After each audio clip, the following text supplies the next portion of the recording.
आज की सुबह की अपडेट न्यूज देखी, मुझे चैनल लगाओ जल्दी से।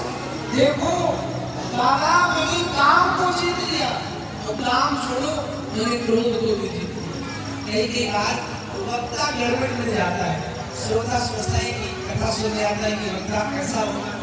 अब हमें बुलाया जाए काम कथा सुनाने के लिए, हम यहाँ पर गुरुगाड़ी की कथा सुनाने लगे या हम अपने बारे में बताने लग जाए कि मैं ऐसा हूँ मैं वैसा हूँ। आप कथा सुनेंगे नहीं, आपका उद्देश्य राम से जुड़ना ही है। एक गाँव में कथा हो रही थी, पंडित जी कथा कर रहे थे, तो वो कथा में कुछ ना सुना तो सारे श्रोता भाग गए, एक बैठा तो जब कथा तो पंडित जी ने कहा तुम्हें बड़ी अच्छी कथा सुनी, बड़े अच्छे श्रोता हो, लास्ट में बैठे हो। श्रोता ने कहा हम आपकी कथा सुनने नहीं बैठे, जिस व्यास गद्दी पे बैठे उस पे हमारी चक्कर बिछी है, तुम जरूरी से उठो तो हम अपनी चादर लेके होता है कि हम कल्पना कुछ और करते हैं तो नजर कुछ और आता है। बोले बाबा ने कहा नारद जी ये हमें तो बताया, लेकिन जब किसी में अधिक अभिमान हो जाए तो भगवान शिव कहते हैं वहां पर मौन हो जाओ, चुप हो जाओ, क्योंकि अब उसको शिव बनने की बारी नहीं है, अब उसके शब्द बनने की बारी।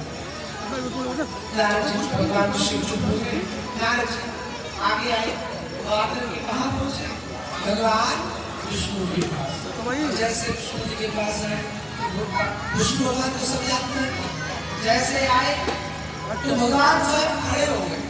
तो जैसे खड़े हुए नारद जी को लगता है जीव देख लिया, लगता है खबर पड़ गई कान में।